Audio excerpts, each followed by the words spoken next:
My name is Nickel, Nickel, and these are 5 weird facts about Ark: Survival Evolved. If you haven't seen the other videos on the channel like Weird Facts Overwatch or some of the gameplay I've been doing on the channel lately, you can hit the I button in the corner of the screen to be linked directly to them. Before we get started, I wanted to let you guys know that I'm giving away 3 copies of Ark Survival Evolved. All of the information will be at the end of the video, so stick around for that. Let's kick this off with number 1.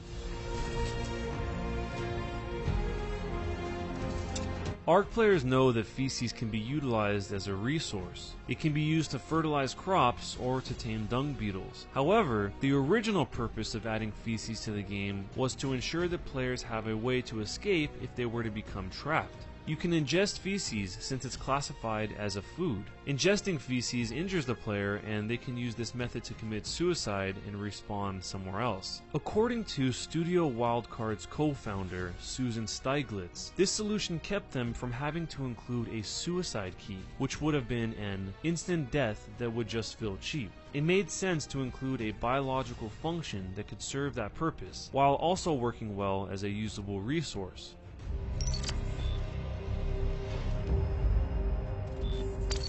Ark Survival Evolved was released on Steam Early Access in June of 2015 and received much fanfare along with impressive early sales, despite its official release being scheduled for the holidays in 2016. The game grossed over $10 million in the first week, which covered the $1.5 million cost of development that accrued over 7 months of working on the game prior to release. Co-founder and creative director Jesse Rapsack explained that the studio opted to release early to coincide with Jurassic World hitting theaters in order to capitalize on what he referred to as Dino Fever. Jurassic World ended up being the biggest opening weekend in history upon its release, which may have helped with the Dino Fever that much more.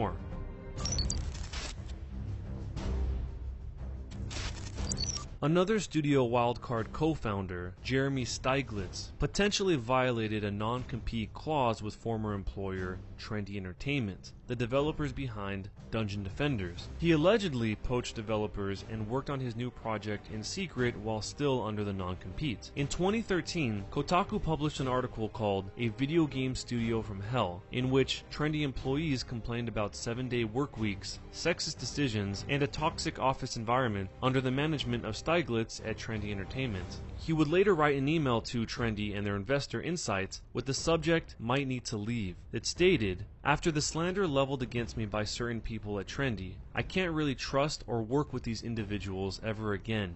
It's just not psychologically possible for me, no matter how I might try to forget or ignore." Trendy changed his non-compete length from 3 years to 1 year before he left, which would end in August of 2015. Trendy alleged that Steiglitz began approaching employees that summer for his new project while he was still working at the studio. Their lawyers then wrote to Steiglitz and said, "Insight is well aware that you have been involved in the formation of Wildcard Properties, LLC, DBA Studio Wildcard, and the development of Ark: Survival Evolved. While Studio Wildcard may be operating in stealth mode to mask your involvement, as some in the gaming community have observed, your wife is listed on the corporate records for this entity, and we have learned from multiple sources that you have played a significant, if not controlling, role in Studio Wildcard." Susan Steiglitz tweeted that Trendy Entertainment wanted $600 million, but according to a screenshot of a DM from her, they settled for $40.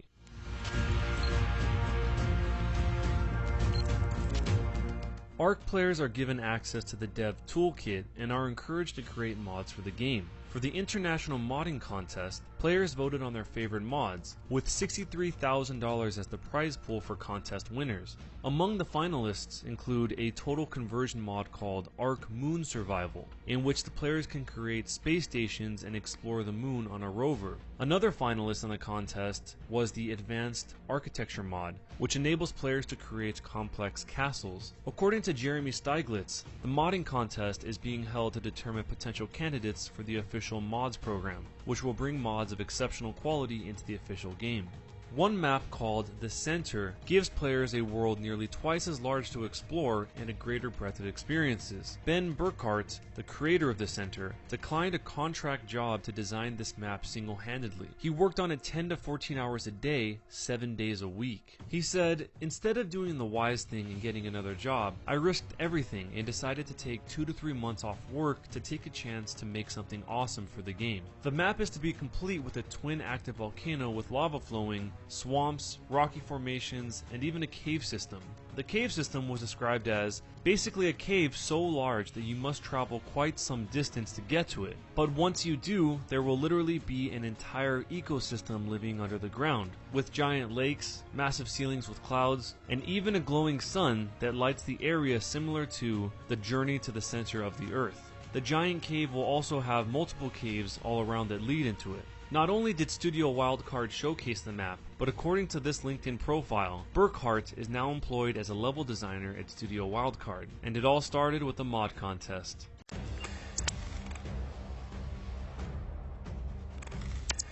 In keeping with the open-ended style of the genre, the cryptic backstory and purpose of the Ark is revealed through an Explorer Notes system, allowing players to gain a fuller but uncertain idea of the world they're inhabiting. The Explorer Notes are basically notes from previous survivors at different points in time. The notes of 4 explorers can be found throughout the island. Rockwell and Elemisha's notes are in English, while Jalea's notes are in Latin and Mayan's notes are in Chinese. Elemisha wrote that they didn't know where they were or how they arrived there. Another note reveals that Elemisha is the person behind the Dino dossiers. They hoped that writing them would help other explorers and potentially save lives. In Mayan's notes, she wrote about being 1,000 miles from home and wanting to find a way back. She didn't know she was on an island until she walked along the shore and eventually realized that she had walked in a circle. No one she encountered was willing to help her, and most people were hostile to her. Her priorities shift from finding a way home to surviving however possible. A note can be found detailing Gilea's experience of having respawned. After being murdered in his home, he returned to life on a beach and said, "It is not an illusion. I died and came back to life. My house is still standing." Another interesting note is one written by Rockwell, who wrote recipes for consumables. He observed the fact that the island's berries are exactly the right pigments to create dyes of almost any color. He ends the note with the statement, "It almost seems like these were placed here by some higher power to help us." There is of course more to the Explorer's notes, and if you're interested you can see them in full at the end of this video. Online communities are abound with theories of the what and the why of the Ark. Theories ranging from genetic engineering experiments to Earth reboot to Matrix-style virtual reality. Since there are a ton of theories by different people, I'll try to summarize a few of the major points that seem to be the more common threads throughout them. Many of the theories begin with questioning why the implant is in the character's arm in the first place. It gives you a bunch of information, but this may also suggest that humans are being monitored by someone else. Since there are discrepancies between what's in the Dino dossiers and actual dinosaurs, this could imply that the dinosaurs have artificially evolved beyond their natural state, and that one of the goals of the Ark project is to do the same for humans. In other words, to speed up human evolution. In Gilea's notes, when he mentions being killed and waking up on the beach again, he says that his house was still standing, implying that he was revived back into the same world he died in. This may directly support many of these controlled evolutionary experiment theories. Taken together with these notes, most theorists agree that in some way or another, the Ark is synthetic and the inhabitants are placed there likely for some Darwinist experimentation, perhaps dying and being reconstructed continuously from their genetic code via the specimen implant found on every survivor's arm, as a means to speed up evolution. The final fact is that hitting the like button might give you something. If you hit the like button and it does give you something, let me know what it was down below in the comments. As usual, I'll post some of those comments on Twitter. This video is brought to you by Feature Points, who generously provided 3 copies of Ark Survival Evolved for me to give away to you guys via the Gleam link in the description down below. If you're already subscribed to the channel, which I assume you are if you're watching this video, then you already have an entry in the raffle. All you have to do is confirm it on the Gleam link. You can get 3 extra entries by downloading the Feature Points app and using the referral code ONICKEL in all capital letters. Check out all the other ways to enter in the Gleam link below. Feature Points is an app that rewards you for trying out free apps. It's basically a way for people to earn gift cards for places like Steam, Amazon, the Nintendo eShop, and even just straight up PayPal funds, in exchange for just taking the time to try out free apps. You start by downloading the app linked below, which also happens to be an entry into the ARK giveaway. And once you do, it'll ask you for a referral code. If you enter ONickel, you can get 50 points for free to start off with. Once you do that, you can start earning more points by downloading some free apps that are listed under the Earn tab. After you've got all the points you want, you can hit the Rewards tab to spend your points on a bunch of gift cards. And if you refer friends using your code found under the Share tab, you can get 50% of their points for trying out free apps also. And that's it. Give the app a shot to get your entries in for the ARK giveaway contest. Good luck to all you guys. The winners will be posted on twitter.com/onickel, so make sure to follow on Twitter to see who the 3 winners were for the ARK giveaway. All other details and updates to the contest will be on Twitter or in the description down below. Okay, the video's over now so you can scram. Or, if you're interested in seeing exactly what the Explorer's notes say, I'll go through them with you right now. We'll start with Ella Misha, who was the creator of the Dino Dossiers, as we said earlier. On day 1, she says, "I'm not sure where this place is or who brought me here. My first instinct was to figure out where I was and how to get home. I was scared at first, but that went away when I saw them. Creatures unlike anything I'd ever seen before. Dinosaurs, giant arthropods, extinct mammals not seen since the Ice Age. How I got here no longer matters. What is important is that I stay. There are others on the island. Some together, some alone. Many look scared or lost. Perhaps they will be friendly if I approach them with gifts."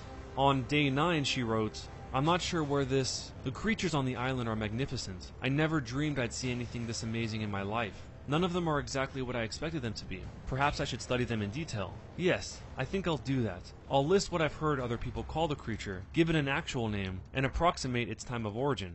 Next I'll find and watch the creature for several days, and briefly describe what I've seen. I think it would be a wonderful task while I'm here, and who knows, maybe others might find my work useful. Knowing which creatures are carnivores, or which creatures are aggressive, might save some lives." This is Julia's Explorer's note, translated. "This must be Elysium. My father was wrong about this place. I do not see any ferryman nor a 3-headed dog. I do see monsters and savages. I saw men just as in life. I do the same. What else can we do? Most have left the coast and run deep into the woods. Some build huts or houses. Some rest having killed a monster. And they, have taught me. I have built a home. It is stronger to build out of fruit tree wood. I know there is good stone nearby, and after building with it, it is joined into walls. I need a safer house. The walls took longer to build than I expected. A wooden fence kept monsters away. It did not stop people. It was broken within days. I was robbed. The walls are 12 feet tall now. No one bothered me for several days. Someone still got over the wall. He killed me. That I remember. I woke up at the beach again. Is not an illusion. I died and came back to life. My house is still standing. The murderer robbed me. He also taught me a lesson. I need taller walls. The house must be stone too. Need to find metal soon. Tamed monsters can tear down stone. I'll start tomorrow." Rockwell's Explorer Notes reads, "My allies have requested that I write a memoir about my time here.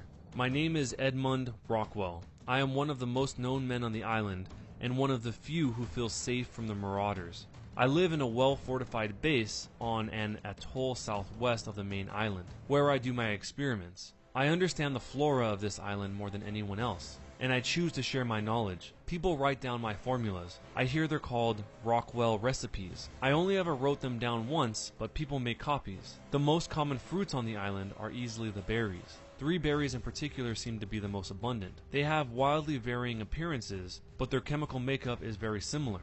It is not their similar chemical and nutritional makeup that surprises me most, but their perfect coloring. What are the odds that the 3 most common berries on the island are primary colors of pigments that are perfect for making almost any color of dye? And what are the odds that the other 2 common berries are white and black? It almost seems like these were placed here by some higher power to help us." Mayan's notes were translated from Chinese. Her first note says, "When I woke up, 4 nights have passed. I started to decide which path I should take. If I return, I would definitely look after my family. My family would question me. If I die, I wish I could die helping others. Demons and monsters are everywhere, and they're all very fierce. I was so afraid that I couldn't even sleep. I tried to take detours everywhere, but I couldn't avoid them. The flora is also strange, as I couldn't recognize any of them. Although I'm 1,000 miles from home, I'll need to find my way home eventually. This is the heaviest burden of all." In note 2, she says, "I'm afraid that going back home would not be as easy as I thought. I walked along the sea for several days, then I stumbled upon a boat that will give me a way. Or one could say I earned my way through. Is there not? I went through a few fishing villages. A couple times I even went past castles, but no one was willing to help me. Most of them threatened to kill me. I realized I was on an island when I went through the same village twice. In the following days when I was walking around the shoreline, a lot of people tried to rob me. Others tried to kill me. Or even worse, I killed them. From one of my attackers, I salvaged a strange weapon called the rifle. I used to have a pike as my only form of self-defense. Now I've got a sword, armor made of monsters' exoskeletons, and a rifle." Thanks a lot for watching, guys. If you'd like to see more videos on the channel, hit the I button in the corner of the screen and it'll take you directly to those videos. I'll see you guys in the next video.